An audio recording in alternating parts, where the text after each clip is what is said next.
이제 오늘은 사도신경 중에서 본디오 빌라도에게 고난을 받으사 십자가에 못 박혀 죽으시고 이 부분에 대해서 우리가 살펴보려고 하는데요. 여기 보면은 이제 본디오 빌라도라는 한 사람이 등장을 합니다. 그러고 보면 사도신경에는 두 사람의 이름이 나오는데요. 한 사람은 마리아고요. 또 한 사람은 빌라도입니다. 그런데 이 두 인물이 참 대조적입니다. 마리아는 그 눈물의 순종으로 예수님의 성육신 과정에서 큰 역할을 맡았던 인물이고요. 여기에 반해서 빌라도는 예수님을 핍박한 원흉으로 전락한 그런 인물입니다. 아마 예수님 이 땅에 다시 오시는 그날까지 이 본디오 빌라도는 아주 악한 사람으로 그렇게 각인된 신앙 고백이 계속될 것입니다.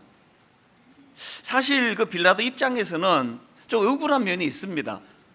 왜냐하니까 그 성경에 보니까 빌라도가 로마 총독의 신분으로 예수님을 재판하는 과정을 보니까 그 예수님을 풀어주려고 애를 많이 썼던 사람이 빌라도거든요. 이 빌라도의 말을 들어보십시오. 누가복음 23장 14절. 이르되 너희가 이 사람이 백성을 미혹하는 자라 하여 내게 끌고 왔도다. 보라, 내가 너희 앞에서 신문하였으되 너희가 고발하는 일에 대하여 이 사람에게서 죄를 찾지 못하였고, 정직한 평가를 내린 거 아닙니까? 또 20절. 빌라도는 예수를 놓고자 하여 다시 그들에게 말하되, 또 22절. 빌라도가 세 번째 말하되 이 사람이 무슨 악한 일을 하였느냐? 나는 그에게서 죽일 죄를 찾지 못하였나니 때려서 놓으리라 하니, 이렇게 예수님을 풀어주려고 애를 많이 썼던 인물이 빌라도인데요. 그러나 이제 이 군중들의 압력이 점점 심해지니까 빌라도는 자기 살자고, 자기가 위험에 빠지는 일을 막으려고 예수님을 십자가에 내어준 인물이 그 빌라도거든요. 마태복음 27장 24절입니다.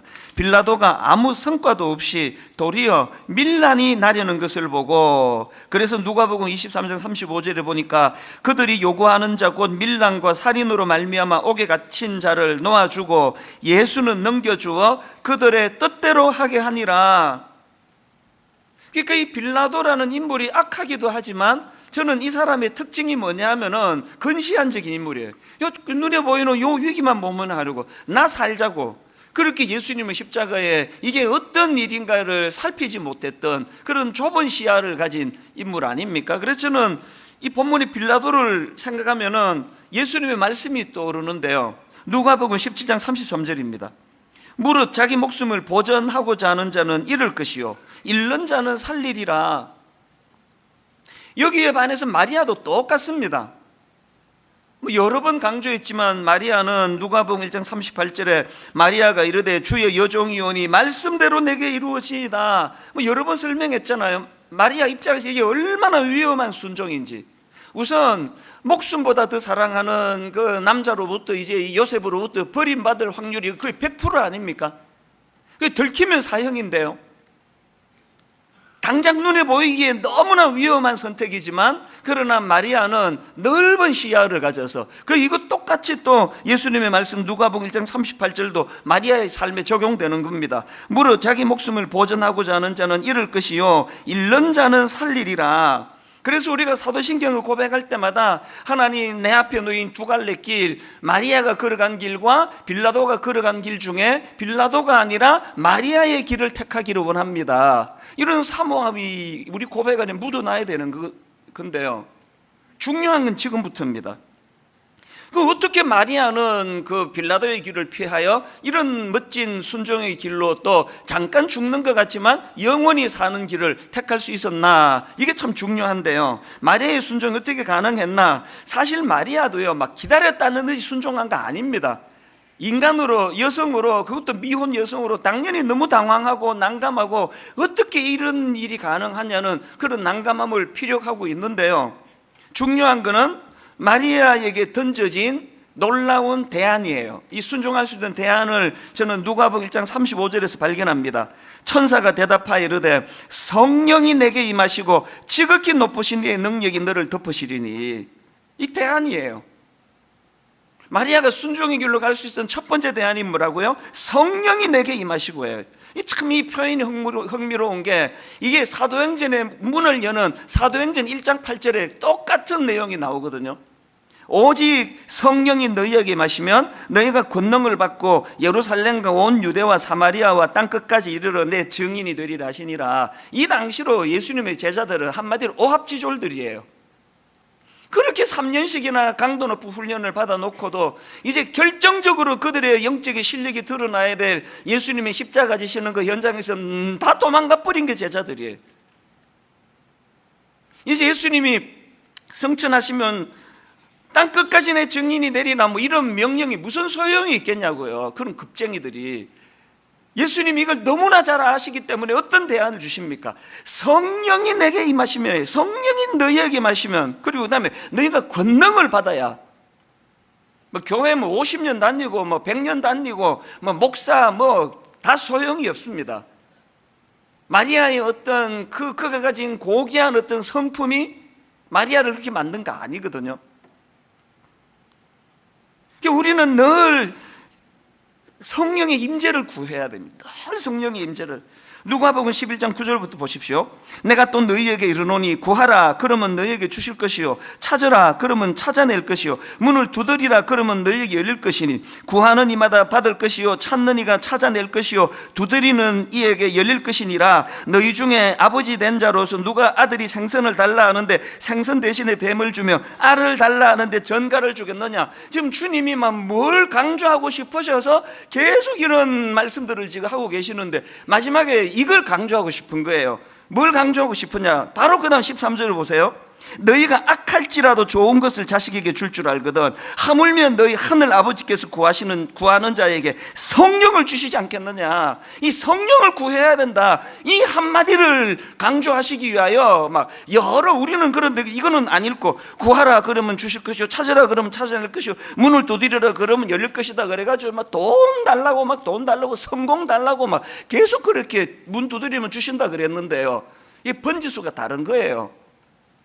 주님은 이 기도의 능력을 이렇게 강조하신 건 니들이 좀 제발 좀 성령 좀 구해라. 성령의 능력을 좀 구해라. 이걸 말하고 싶으신 거거든요.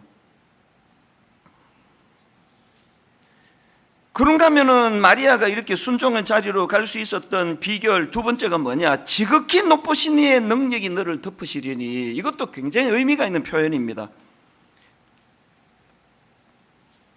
여기 누가복음 1장 35절에 나오는 천사가 대답하여 이르되 성령이 내게 임하시고 지극히 높으신 이의 능력이 너를 덮으시리니 이름으로 나실 바 거룩한 이는 하나님의 아들이라 일컬어지리라. 여기 지금 나신 예수 그리스도의 이 땅에 오심을 지금 그 지극히 높으신 이의 능력이 너를 덮으시리니와 대조해서 이 말씀이 나오는 포인트가 뭐냐 하면은요, 하나님께서 천지를 창조하시는 과정에서 이 표현이 나오거든요. 창세기 1장 2절 땅이 혼돈하고 공허하며 흑암이 깊음 위에 있고 하나님의 영은 수면 위에 운행하시니라. 여기 나오는 운행하다가 히브리어로 라프인데요, 이 날개를 퍼득이다, 또 알이나 새끼를 품다, 이런 의미를 가진 단어인데 같은 단어가 신명기 32장 11절에 나옵니다.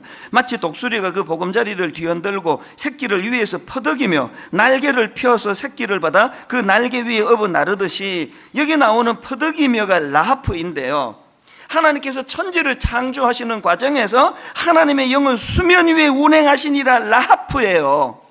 이거와 마찬가지로 죄로 죽어버린 영혼들을 구원하는 이 땅에 오신 예수 그리스도의 생명 사역을 위한 성육신에 사용된 그 같은 표현이, 라프와 같은 표현이 지극히 높으신 이의 능력이 너를 덮으시리니에요. 생명을 살리는 일에 쓰임받기를 원하십니까? 우리 기독교는요, 맨 땅에 헤딩하는 종교 아닙니다. 막 무대뽀로 밀어붙이고 막 안 되면 되게 하라, 그런 종교가 아니에요. 우리 신앙생활은 첫째, 성령의 임재를 갈망하는 거예요. 성령의 임재, 성령님 임하여 주시기 원합니다. 둘째, 지극히 높으신 이의 성령이 저를 덮어주시기 원합니다. 내버려두면 저는 이 어미 독수리가 돌봐주지 않으면 언제 떨어져 죽을지도 모르는 그 새끼 독수리 같은 존재입니다. 이제 저도 좀 나이가 좀 들어가고 있고 교회도 이 정도면 안정이 되고 그런데도 불구하고 하나님은 종종 저를 내 내면에 너무나 초라한 마음을 주세요. 이해가 잘 안 돼요. 모든 사람들이 다 저를 화려하다 막 이렇게 떠받드는 이번에 집회 기간에도요, 신기하게도 새벽 내내 제가 너무 초라한 거예요. 제가 너무 작아지는 거예요. 하나님이 저를 조롱하시려고 그런 게 아니라 그럴 때면 어김없이 성령의 임재, 니 좀 안다고, 이제 목회 좀 한 30년 했다고 네 의지를 가지고 그렇게 설치면 안 된다는 걸 저의 작아짐으로, 저의 초라함으로 어김없이 성령의 임재를 갈망하게 만드시고, 그리고 지극히 높으신 이의 능력이 저를 덮으셔야만 제가 수치의 자리에 빠지지 않는다는 사실을 인식시켜 주신다는 거예요. 이게 오늘 다루고 싶은 첫 번째 포인트고요. 그런가 하면 살펴보고 싶은 게 또 한 가지 있습니다. 이 사도신경을 암송하다가 보면은 예수 그리스도의 이 땅에서의 삶과 사역을 요약하는데 참 많은 생각을 하게 만드는 대목이 있는데, 그게 바로 오늘 살펴본 이 대목이에요. 자, 이 땅에서의 예수님의 삶과 사역을 사도신경이 어떻게 요약하는지 화면으로도 좀 제가 띄워달라 그랬는데 같이 한번 읽어보시겠습니다. 이는 성령으로 잉태하사 동정녀 마리아에게 나시고 본디오 빌라도에게 고난을 받으사 십자가에 못 박혀 죽으시고, 여기서 여러분 한 가지 의아한 게 뭡니까? 사실 저 고백에 빠져 있는 게 뭐냐 하면은요, 그 성경의 공생의 기간 동안에 예수님이 하셨던 그 수많은 일들, 기적을 베푸시고 귀신을 쫓아내시고 수많은 병자들을 고쳐내시고 심지어는 죽은 자를 살려내시고 풍랑을 잠잠케 하시고 오병이어의 기적을 베푸시고, 이게 막 성경에 주류로 나오는 내용인데 이 한마디도 안 돼 있는 거예요. 다 빼고 나시고 고난을 받아서 못 박혀 죽으시고 이것밖에 없는 거예요. 한 줄 더 넣어야 되는 거 아닙니까? 수많은 기적을 베푸시고, 이거 왜 뺐습니까 이게? 이 질문을 던지면서 오늘 우리의 신앙이 지금 초점이 지금 잘못되어 있는 거 아닌가? 왜 뺐을까요? 이순신 장군, 그럼 거북선이 떠올라야 되는 거 아닙니까? 이순신 장군이 어떤 자기 부하 밥 한 끼 사준 거를 이순신 장군의 특징으로 삼으면 그 학생은 바보 아닙니까? 세종대왕 한글 반포, 이 그분의 특징이 돼야 되는 거 아닙니까? 시험 보는데 세종대왕이 감기약을 개발했더라 이렇게 답 쓰면 그거는 점수 못 받습니다. 우리 신앙이 지금 성경이 우리에게 강조하고자 하는 엑기스를 사도신경이 나시고 고난받으시고 죽으심이래요. 거기에 이적 기사 베푸시고가 없습니다. 그거는요, 이 세 가지를 강조하기 위하여 보조로 쓰여진 도구인데, 오늘 우리의 신앙은 막 죽으나 깨나 이적 기사 베풀어 달라고, 병 고치게 해달라고, 계속 오병이어의 기적을 베풀어 달라고, 우리 지금 그렇게 신앙생활 하는 거 아니냐는 이야기예요. 마가복음 10장 45절에서도 이렇게 주님의 삶을 요약하십니다. 인자가 온 것은 섬김을 받으려함이 아니라 도리어 섬기려 하고 자기 목숨을 많은 사람의 대속물로 주려 함이니라. 우리 초점이 지금 잘못됐다는 걸 사도신경을 통해 인식하고 되돌리셔야 돼요. 우리 그토록 원하는 예수 믿고 부자 되고 성공하고 잘 살고 병 떠나고, 이건 다 별책부록이에요. 이 나시고 고난받으시고 죽으시면 방해되면 그거 하나도 안 들어주세요. 어떻게 이렇게 기도 응답이 잘 안 되나고 생각하시면 여러분의 중심이 지금 기도 응답되면 안 되는, 이것이 강화되면 안 되기 때문에 그렇다고 받으시면 돼요. 나시고 고난당하시고, 사실 그냥 우리는 멜 깁슨이라는 미국 배우가 만든 영화에 고난 중간에 꼭 틀어주는 거 있잖아요. 시뻘건 피로 도배를 해서 그냥 고난당하시 이것만 보고 울고 하는데, 어떤 면에서는 그게 좀 저는 동의가 잘 안 돼요. 주님의 고난이 그렇게 육신적으로 그냥 찢기는 아픔만 고난이라고 생각 안 하거든요. 성육신, 나시고 자체가 고난이에요. 우리 집에 그 강아지도 다 영리해요. 우리 이제 5 식구가 이제 함께 모여가지고 이제 식사를 하면 걔는 꼭 내 옆에 와요. 걔도 알거든. 우리 집에서 내가 제일 온유하고 사랑이 많은 사람이라는 걸 걔도 저를 정확하게 알아보는 것 같아요. 그래서 항상 내 옆에 앉아요. 그런데 어떨 때는요, 그런데 이 강아지는 소금기 있는 음식을 주면 안 되거든요. 근데 뭐 온 음식이다 그렇게 줄 게 없는데요, 어떨 때는 진짜 민망해요. 밥 먹는데 침 넘어가는 소리도 들려요. 꿀꺽꿀꺽거리고 막 혀로 막 침이 고여가지고 그렇게 막 침 넘어가는 소리도 내고 계속 그렇게 음식을 먹고 싶어 하면은요, 내가 몇 번이나 밥 먹다가 말했습니다. 니 어쩌다가 이렇게 개로 태어나가지고 그러냐고. 불쑥 무슨 생각이 드는가 하면은요, 그냥 뭐 너무 유치한 이야기니까요, 그냥 가볍게 들어보세요. 제가 막 얘를 너무 사랑해서 얘를 위해서 뭘 좀 도와주기 위해서 내가 개가 되기를 원했다, 나도 강아지가 되기를 사모한다, 이게 웃기는 이야기 아닙니까? 하나님이신 그분이 성육신을 통하여 인간이 되셨다. 이게 내가 개가 됐다는 것보다 더 이거는 비교할 수 없는, 이해가 안 되는 부분 아닙니까? 주님이 나시고 자체가 고난이에요. 나시고 자체가 고난이고요. 그 다음 나오는 고난 당하시고, 이게 뭡니까? 예수님이 걸어가신 그 길 자체가 번영의 길이 아니에요. 그리고 예수님이 시험했던 마귀가 끊임없이 유혹했던 건 번영의 길이에요. 오병이여, 그거 또 기적을 만든 김에 네 왕이 되라. 그리고 이 돌 가지고 떡 만들어 먹어라. 사람이 니를 숭배할 거다. 높은 데서 뛰어내려 가지고 막 천사를 좀 동원해라. 이게 다 번영의 길이에요. 예수님 다 거부하셨어, 다. 그리고는 고난의 길을 가셨고요. 그리고 그분의 삶의 맨 마지막은 십자가에서 죽으심이에요. 죽으심. 우리의 삶이 이 예수님의 은혜를 입고 변화받고 우리도 그 길을 주님이 따라가기를 원하시는데, 우리는 지금 막 계속 오병이어에 떡 만들고 막 그냥 능력을 베풀고 막 12군단 천사 보내가지고 확 싹 썰어버리고, 이렇게 지금 우리가 추구하는 신앙이 초점이 다르다니까요. 막 계속 막 예수님 이름 동원해서 내가 아버지 저 인간 라이벌을 막 납작하게 만들어 주시기 원합니다, 이렇게 하고 복음으로 자기가 막 기어이 안 죽으려고 바둥바둥 거리니까 죽어야 복음의 능력이 나타나는데, 우리는요 이 십자가를 많이 묵상하셔야 돼요, 다른 어떤 것보다. 그럼 여기서 말하는 죽음은 어떤 죽음입니까? 하이델베르크 요리문답 39문에 이런 질문과 답이 있습니다. 질문: 예수님께서 다른 방법이 아니라 십자가에 달려 죽으셨다는 것이 그렇게도 중요합니까? 그리고 답이 이렇습니다. 그렇습니다. 십자가의 죽음은 하나님의 저주의 죽음이기 때문에 그의 죽음은 내가 받아야 할 저주를 대신 짊어지셨다는 확신을 줍니다. 여기 보니까 십자가의 죽음은 하나님의 저주의 죽음이라 그랬는데, 이게 뭘 의미하느냐면은 신명기 21장 22절을 보십시오. 사람이 만일 죽을 죄를 범함으로 내가 그를 죽여 나무 위에 달거든 그 시체를 나무 위에 밤새도록 두지 말고 그날에 장사하여 내 하나님 여호와께서 내게 기업으로 주시는 땅을 더럽히지 말라. 그 다음 보세요. 나무에 달린 자는 하나님께 저주를 받았음이니라. 이게 무슨 말씀인가 하면은요, 그 당시에 이스라엘 백성들이 그 끔찍한 흉악한 짓을 저지른 그런 자들을 이제 사형을 내립니다. 그럼 시체가 남잖아요. 그러면 그 시체를 성 밖으로 끌어내가지고 나무에 달아놓습니다. 이건 어떤 행위인가 하면은 이 하나님께 그 탄원의 의미예요.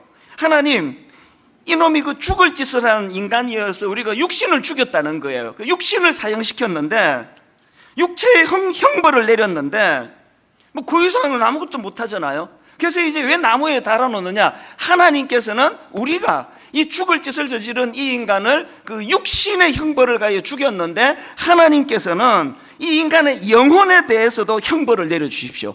이 인간의 영혼에 대해서도 저주를 내려주십시오. 이 의미가 나무에 다는 행위에 있다는 거예요.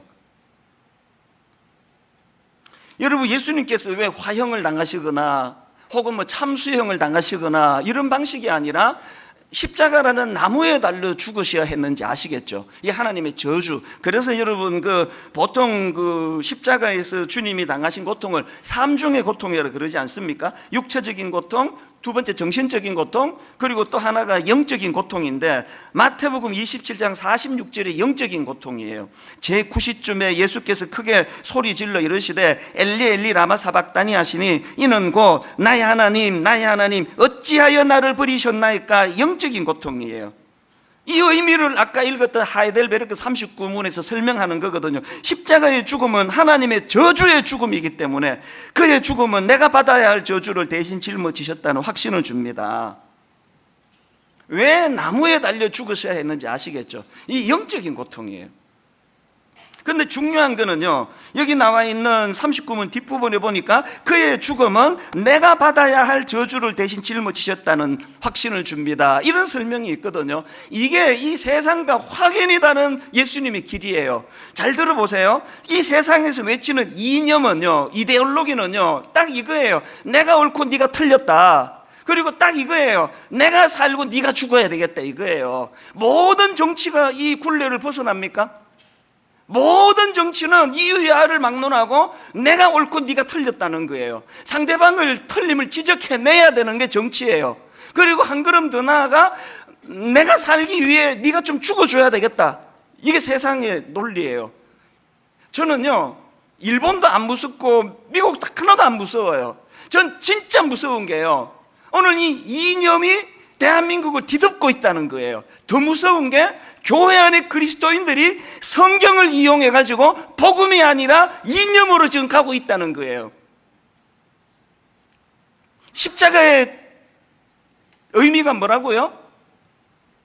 내가 죽은 너를 살릴게요. 묻지 않아요. 네 대답해봐라. 네가 잘못했니? 내가 잘못했니? 묻지 않습니다. 내가 죽어? 너를 살려주마. 이게 복음과 십자가의 정신이거든요. 대한민국이 정말 살아나는 길이 있다면요, 십자가의 능력이. 지난 한 주간 금식하면서 나라를 위해 기도할 때, 하나님, 이 한반도가 어쩔 수 없이 정치의 논리도 있고 이념의 논리도 있고 어떻게 없앱니까? 그런 아버지 근본에 흐르는 정신에 주님의 이 희생의 정신, 내가 죽어 너를 살려주마. 그런가 하면 저는 이 십자가를 묵상할 때 또 한 가지 두려운 게 있는데요, 에베소서 2장 3절을 보세요. 전에는 우리도 다 그 가운데서 우리 육체의 욕심을 따라 지내며 육체와 마음에 원하는 것을 하여 다른 이들과 같이 본질상 진노의 자녀이었더니, 제가 뭘 두려운가 하면은 전에는 본질상 진노의 자녀였는데요, 그런데 여기 보니까 본질상 진노의 자녀였을 때 행동 양식의 특징을 어떻게 설명하느냐, 우리 육체의 욕심을 따라 지내며예요. 왜 이게 두렵습니까? 이제 십자가로 이제 우리는 본질상 진노의 자녀가 아니에요. 그런데 어떻게 여전히 우리의 행동 방식이 본질상 진노의 자녀였을 때 그 행동 양식을 따를 수 있느냐고요. 우리 육체의 욕심을 따라 지내며. 막 결혼도 사실 뭐 그 세상적인 그런 논리로 한 거 아닙니까? 막 이 여자 만나보고 할까 말까 하다가 더 좋은 여자가 있겠지, 그 다음 여자 만나보고 할까 말까 하다가 더 좋은 여자가 있겠지, 막 그러면서 막 33살 12월 1일까지 결혼을 못한 게 저 아닙니까? 그리고는 그냥 이 여자다 그래가지고 결혼을 해가지고 지금까지 살면서 막 계속 요구하는 게, 내가 그 앞에 여자도 안 하고 또 그 앞에 여자도 안 했는데 당신이 이 정도 해서 되겠느냐고, 막 나를 더 섬겨라, 나를. 아직 우리 집 얘기를 하는 게 아니고 지금 일반적인 세상의 원리를 얘기하는 거예요. 그 본능으로부터 우리가 끊임없이 싸우는 거예요. 내 어떤 본능을 위해, 내 유익을 위해 결혼을 했지만, 그러나 이제 내가 십자가의 원리를 안다면 이 아내로 말미암아 나도 행복해야 되겠지만, 어떻게 해서든 내가 주고 이 여자를 살릴 수 있을까? 어떻게 내가 희생해서 내 아내를, 내 자녀를 살릴 수 있을까? 이 동시에 고민해야 되는데, 여전히 우리는 예전의 습성인 십자가의 원리로 이제 본질상 진노의 자녀가 아님에도 불구하고 여전히 육체의 욕심을 따라 막 끊임없이 요구하고, 당신은 왜 이것밖에 안 되느냐고, 돈은 이것밖에 못 벌어다 주느냐고, 왜 나를 사랑한다는 표현 이렇게 안 하느냐고 막 계속 요구하고 이걸로 안 채워져가지고 다른 여자도 기웃거리고 외도도 하고, 계속 우리 행동의 양식이 여전히 본질상 진노의 자녀의 양식이면 안 되잖아요. 어떻게 해야 됩니까? 이런 생각을 하는데, 오늘 새벽에 문득 하나님이 제 마음에 찬양이 저를 너무나 마음을 뜨겁게 했는데요, 찬송가 415장에 여기 제가 이 찬양이 하도 오래전에 불러가지고 이제 악보를 보지 않고는 잘 못 부를 정도의 찬송가 415장이 이 찬양이에요. 십자가 그늘 아래 나 쉬기 원하네. 저 햇볕 심이 뜨겁고 또 짐이 무거워. 이 광야 같은 세상에 늘 방황할 때에 주 십자가의 그늘에 내 쉴 곳 찾았네. 십자가 은혜를 이렇게 잘 설명해 놓은 부분이 쉽지가 않습니다. 우리 인생이 어떤 인생이라고요? 저 햇볕 심이 뜨겁고 또 짐이 무거워. 이 광야 같은 세상에 늘 방황할 때에, 이게 인생 아닙니까?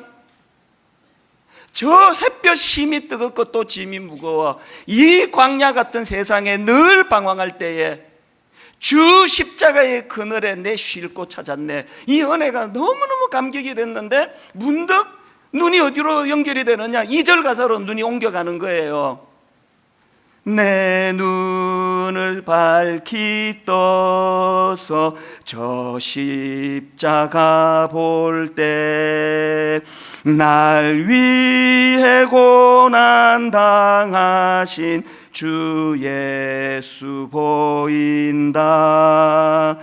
그 형상가 볼 때 내 맘에 큰 찔림 받아서 그 사랑 감당 못하여 내 눈물만 흘리네.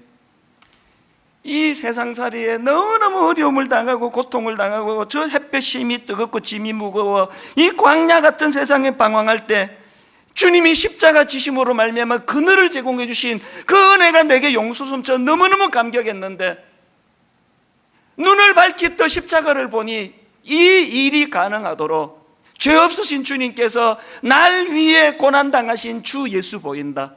그 형상 볼 때 내 마음에 큰 찔림 받아 그 사랑 감당 못하여 눈물만 흘리네. 이 십자가의 감동이 회복이 될 때 그 은혜가 흘러가지고 내 아내에게도 흘러가는 거예요. 저 결혼한 지 한 30년 가까이 되면서 요즘이 가장 행복하거든요. 신혼 때는 믿음이 없어서 많은 걸 요구했습니다. 이것도 고쳐주면 좋겠다, 이것도 고쳐주면 좋겠다, 당신 이건 좀 약한 것 같다고.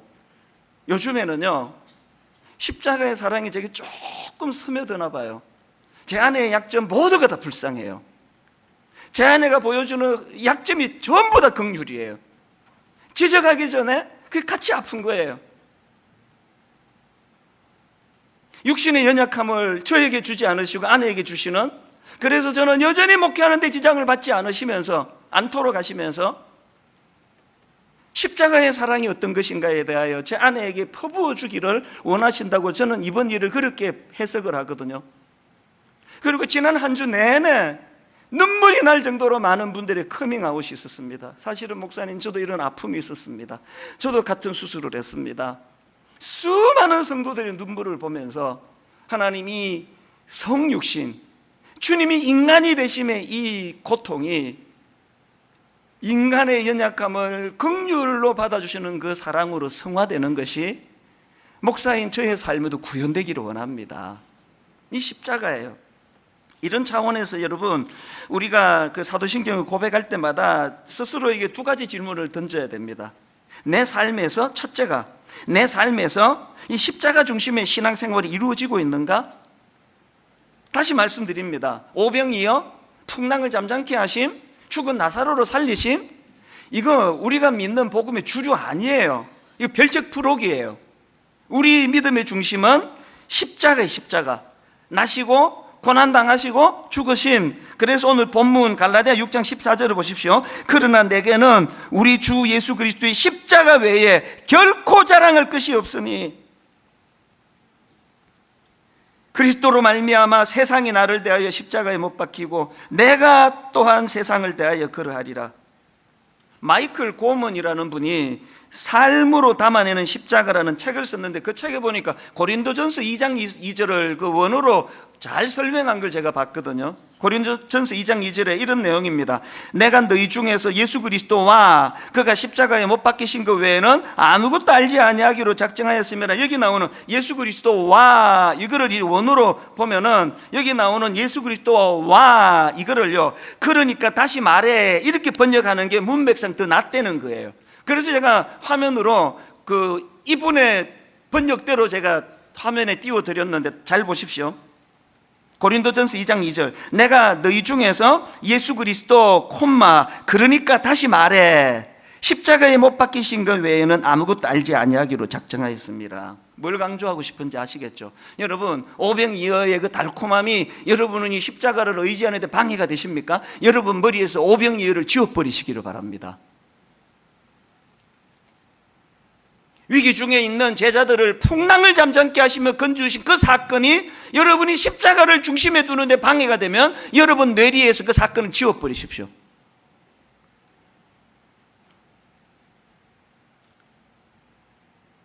내가 너희 중에서 예수 그리스도 그러니까 다시 말해 십자가에 못 박히신 것 외에는 아무것도 알지 아니하기로 작정하였습니다. 기독교의 핵심은 나시고 고난당하시고 죽으심이에요. 그 중간에 기적을 베풀어 번성시켜 주시고가 없습니다. 다시 말씀드립니다. 세상의 이념은 내가 옳고 네가 틀렸어요. 세상의 이념은 내가 살아야겠기에 네가 좀 죽어줘야 되겠다예요. 성경은 인용하는데, 성경의 논리로 껴맞추는데 가장 중요한 엑기스 핵심을 모르다 보니까 분명히 성경 구절로 껴맞추었는데 하고 싶은 말은 세상 이념이에요. 네가 이렇게 틀렸잖아. 네 이거 틀려먹은 거 알지? 내가 옳으니까 나 좀 보고 배우란 말이야. 이거 아닙니까? 이거 아닙니까? 부부 싸움할 때 믿음 좋은 부인이 왜 골치 아픕니까? 성경은 너무 많이 알아요. 당신 왜 틀렸는지 몇 장 찾아보라 그러고, 그래서 당신이 틀렸다고, 당신은 내 말 들어야 된다고. 인용은 성경을 인용하지만 세상의 이념을 부부관계에다가 끌어들이는 부인이에요. 그 사람은요, 성경 잘 몰라도요 핵심만 알면 되는 거 아닙니까? 나시고 고난당하시고 죽으심이에요. 그리고 다음 주 우리가 죽으면 다음 주에 하나님이 살려주세요. 이 신비를 경험하는 게 복음이거든요. 복음을 경험해 보셨어요? 죽어봤어야 뭐 복음을 경험하죠. 늘 복음 갖고 이겼는데, 난 항상 오른데. 다시 말씀드려요. 일본 하나도 겁 안 나요. 뭐가 겁납니까? 미국 우리 어떻게 하겠습니까? 진짜 두려운 건 한반도에 드리워진 이념의 그림자예요. 내가 옳고 네가 틀렸어? 내가 살고 네가 죽어야 되겠다? 그런가 하면은 두 번째로 우리가 사도신경을 고백할 때마다 드려야 될 질문이 하나 더 있습니다. 그것이 가능하도록, 첫 번째가 가능하도록 성령의 임재와 능력이 내 삶을 덮고 있는가? 여러분, 오늘 이찬수 목사 강연 들으러 오신 거 아니에요. 지금 여기에 성령의 강한 역사가 일어나거든요. 성령의 임재가 나타나고 있거든요. 지난주에요, 우리 하나님은 너무나 저에게 친절하신 분이에요. 이걸 너무나 설명하기 좋도록 편지가 한 통 왔습니다. 지난주 설교를 듣고 이렇게 시작합니다. 지난 주일에 하나님의 목소리를 전달해 주시는 목사님 설교를 듣고 몇십 년 동안 마음속 깊은 곳에 묻어둔 아픔에 대한 해답을 얻은 것 같아 흐르는 눈물을 주체할 수가 없었습니다. 저는 이 편지를 받고 의아함을 주체할 수가 없었어요. 왜냐하니까 지난주 주일 1부부터 5부까지 설교하고 월요일 날 새벽에 일어나가지고 난 많이 저를 자책했거든요. 지난주 설교가 너무 시원치 않아가지고 왜 이렇게밖에 설교를 못했을까? 왜 이 설명을, 쓸데없는 예화를 이렇게 길게 들었을까? 너무너무 자책이 되던 그 설교였는데 어떨 때 막 오늘 설교는 내가 그냥 준비한 거 다 풀었다, 원이 없다, 그런 날에도 안 오는 편지가 왜 이렇게 설교자인 제가 너무 자책을 하고 이제 내가 이렇게 이제 영적으로 무뎌졌나 괴로워하는 그 설교에 왜 이런 몇십 년 동안 마음속 깊이 묻어둔 아픔에 대한 해답을 얻은 것 같아 흐르는 눈물을 주체할 수 없었다는 편지를 보내게 하셨을까? 뭘 뜻하는 거예요? 설교자인 저와 상관없이 그 시간에 성령님의 임재가 있었다는 거거든요. 성령님이 그 자매를 터치하셨다는 소리예요. 저하고 상관없는 거예요. 그러면서 이제 풀어나가는 참 가슴 아픈 사연이 있는데 한번 들어보세요. 대변환점 이전에 저는 초등학교 6학년 때 자살 시도를 했을 정도로 비참한 상태였습니다. 그리고 저는 20대 때까지도 자살이라는 것이 제 인생의 키워드 중에 하나일 정도로 우울한 청소년기와 청년기를 지나왔습니다. 저는 어렸을 때를 거의 기억하지 못하는데 제 생각에는 저 자신을 보호하려는 어떤 기제가 작동되었기 때문에 그런 것 같습니다. 제 인생의 첫 기억은 아마 5살 혹은 6살 때쯤이었던 것 같은데 어떤 방에서 저보다 몇 살 위인 친척 남자의 성폭행으로 시작됩니다. 그 후로 몇 번은 더 당했던 것 같습니다. 그때는 너무 어렸기 때문에 그것이 무엇을 의미하는지 잘 몰랐지만 그저 부끄럽고 싫다는 생각이 들었던 것 같습니다. 그러다가 사춘기가 되면서 그 몸과 영혼에 새겨진 기억이 성폭행이었다는 것을 깨닫고 몸을 얼마나 씻었는지 모르겠습니다. 그리고 매일 떠오르는 수치스러움과 분노에 그 사람을 죽이고 싶다는 생각도 했었고 어떨 때는 제 자신이 악마 같다는 생각도 들었습니다. 친척 모임 때마다 그 더러운 얼굴을 보는 것이 너무 괴로웠습니다. 여러분, 이 자매의 편지를 보는데 아까 그 찬양이요, 저 햇볕이 뜨겁고 또 짐이 무거워 이 광야 같은 세상에 늘 방황할 때에, 이 여리디 여린 이 순한 한 영혼에 무슨 짓을 한 거예요? 그래서 그 가장 꿈으로 가슴 벅찰 그 시기에 자살이라는 생각이 떠오를 수밖에 없는 이 자매 인생인데 놀랍게도 이런 자매를 주님이 만나 주신 거예요. 그 다음 보세요. 다행히도 그 후 하나님의 철저하신 계획과 인도하심으로 인생의 대변환점이 되어준 좋은 크리스찬 친구를 만나 저의 시선이 제 속에 있는 분노와 수치스러움에서 주님을 향한 믿음과 미래를 향한 열심으로 바뀌게 되었습니다. 그러면서 용서의 화신이라고 하는 그 넬슨 만델라의 말을 인용을 하더라고요. 감옥 문을 나선 뒤에도 계속 그들을 증오한다면 여전히 감옥에 갇혀 있는 것과 다를 바 없다는 생각이 들었다. 자유롭고 싶었기 때문에 증오심을 내려놓았다. 이 만델라의 말을 인용하면서 그 다음 이렇게 이야기합니다. 목사님, 저는 아직도 파편 때문에 그것이 저를 찌를 때마다 눈물이 나고 가슴이 옥죄어 오지만 죄 없는 자신을 감옥에 넣어 수많은 고생의 구렁텅이 속에 빠뜨린 적들을 향하여 넬슨 만델라처럼 저도 곧 그 상처에서 자유하겠다고 선포하려 합니다. 그 다음 한번 보세요. 그것은 저의 힘만으로는 절대 할 수 없는 것이지만 또다시 하나님의 능력을 붙들고 매달릴 수밖에 없는 것 같습니다. 이런 용서의 문제로 실험하고 있을 때 지난주 부족한 저의 입술을 통해서 내 안에 연약함이 있다면, 내가 겪고 있는 어떤 연약한 상함이 있다면 이것이 재료가 되어 이것보다 더 절망적인 곳에서 울고 있는 그 사람을 헤아리고 그 사람의 눈에 눈물을 닦아주는 성육신의 정신을 회복해야 된다는 이 메시지에 성령님이 이 자매에게 터치를 해주신 거예요. 그래서 몇 년 동안 마음속 깊은 곳에 묻어둔 아픔에 대한 해답을 얻은 것 같아 흐르는 눈물을 주체할 수가 없었습니다. 또 그 다음 보세요. 감사하면서 이제는 정말 훌훌 털고 일어나 같은 아픔을 가진 사람들을 어떤 방식으로든 도와야겠다는 생각을 하게 되었습니다. 하나님께서 선물해 주신 저의 안정된 생활을 저만 향유하는 것이 아닌 같은 상처를 가진 다른 사람들을 위해 쓰고 싶다는 생각을 하게 되었습니다. 성령님이 터치하니까 왜 이런 생각이 들까요? 십자가에서의 주님은 개죽음이 아니에요. 자기의 죄로 비참한 대가로 죽는 죽음이 아니라 수많은 영혼을 살리는 죽음이셨거든요.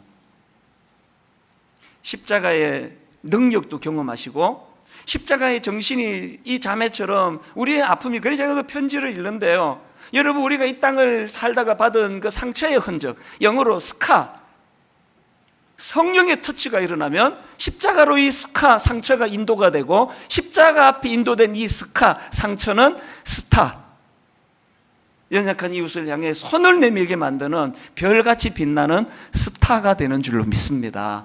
결론을 저는 이 찬양으로 맺기를 원하는데요. 내 마음의 주를 향한 사랑이 나의 말엔 주가 주신 진리로 나의 눈에 주의 눈물 채워주소서. 이 찬양이 가능하기 위하여 두 가지 질문을 끊임없이 하십시오. 내 신앙은 십자가 중심의 신앙인가?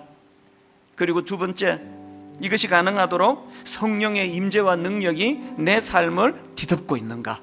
이 두 질문을 하면서 우리 찬양 같이 불러보기 원합니다. 내 마음의 주를 향한 사랑이, 내 마음의 주를 향한 사랑이, 나의 말엔 주가 주신 진리로, 나의 말엔 주가 주신 진리로, 나의 눈에 주의 눈물 채워주소서. 십자가의 능력이 나로 하여금 내 입술에 찬양의 향기가,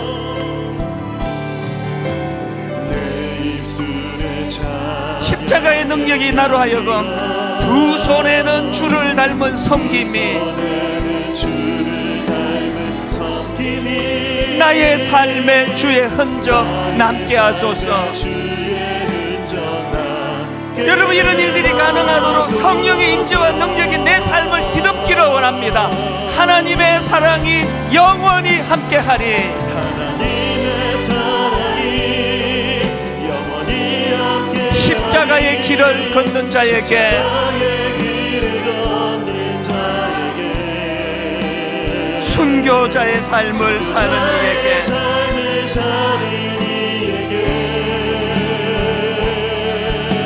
세상은 이런 우리를 조롱합니다. 조롱하는 소리와 세상 유혹 속에도 주의 순결한 신부가 되리라. 내 생명 주님께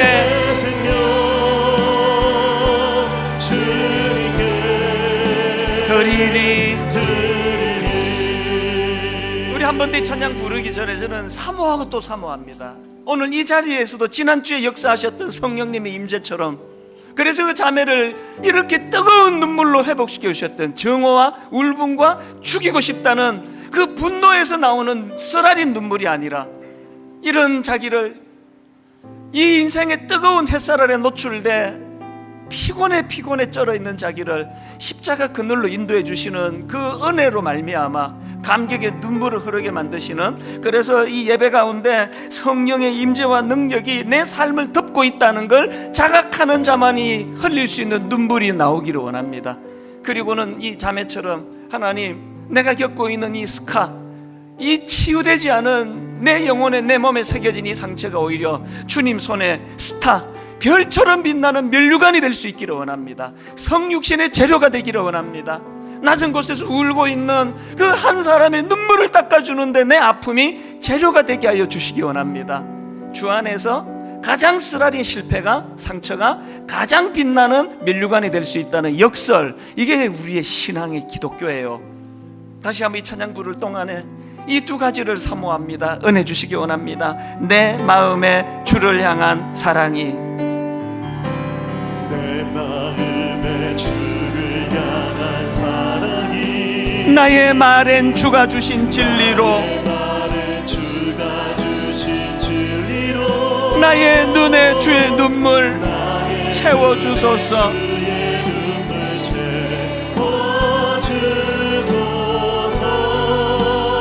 내 입술에 찬양의 향기가, 내 입술에 찬양의 향기가, 두 손에는 주를 닮은 섬김이, 주를 닮은 섬김이, 나의 삶에 주의 흔적 남게 하소서.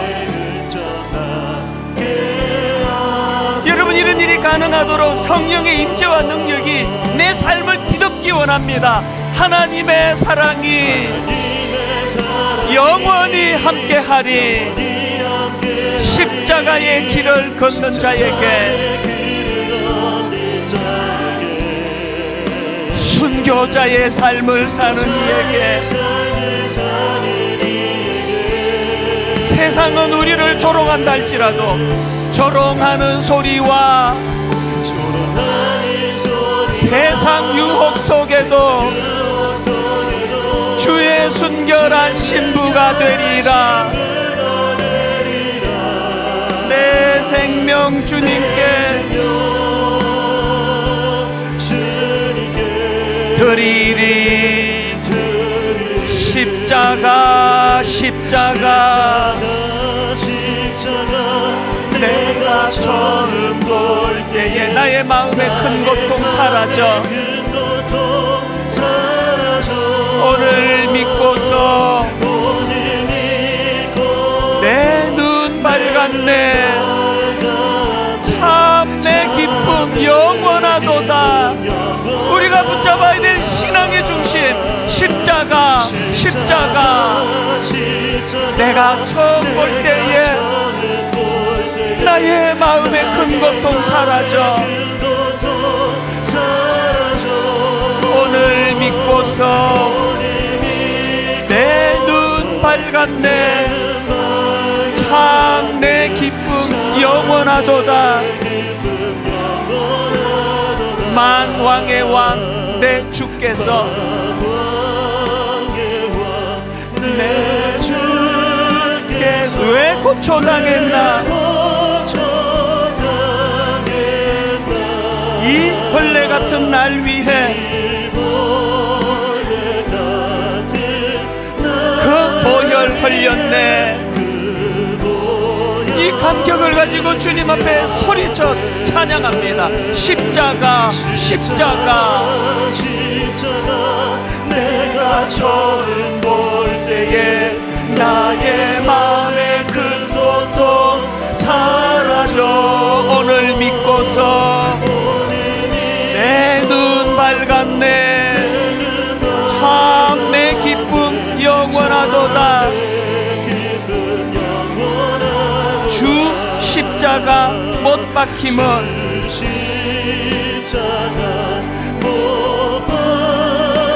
속죄함 아닌가.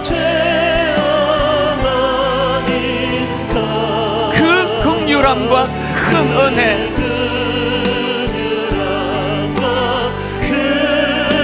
말할 수 없도다. 우리가 붙잡아야 될 그 소중한 십자가 십자가. 내가 처음 볼 때에 나의 마음의 큰 고통 사라져. 오늘 믿고서 내 눈 밝았네. 참 내 기쁨 영원하도다. 우리 모두 다 자리에서 일어나셔서 십자가 십자가 십자가. 내가 처음 볼 때에 나의 마음의 큰 고통 사라져. 오늘 믿고서 내 눈 밝았네. 참 내 기쁨 영원하도다. 이 두 가지 질문을 가지고 주님 앞에 기도하며 나가기 원합니다. 주님, 내 신앙이 십자가 중심의 신앙생활인지요? 주님, 이것이 가능하도록 성령의 임재와 능력이 내 삶을 뒤덮게 되기를 원합니다. 두 가지를 붙들고 통성으로 같이 사모하며 기도하시겠습니다. 살아계신 하나님 아버지, 십자가가 내 신앙의 중심이 되기 원합니다. 십자가가 내 생활의 중심이 되기를 원합니다. 십자가야말로 다른 어떤 주님이 베풀어 오신 놀라운 기적보다도 아버지, 십자가가 내 삶의 중심이 되고 신앙의 중심이 되기를 원합니다. 십자가 이 십자가가 나를 치유하게 만들고, 이 십자가가 뜨거운 생활에 놓여있는 내 인생길에 그늘을 만들어주는 능력이 되어서, 이 십자가가 하나님 아버지 나 자신만 알기 급급한 나 자신만을 위해 살기 급한 우리로 하여금 하나님 성육신의 정신을 위시하여 주님이 걸어가신 그 땅의 길들을 우리도 살아낼 수 있게 하는 능력이 된 줄로 믿습니다. 십자가, 십자가, 하나님과 놀라운 주님의 십자가가 우리 삶에 구현되게 하여 주시옵소서. 아버지 그 은혜의 능력이 나타날 수 있도록 십자가의 능력 안에 우리 가운데 허락하여 주시옵소서.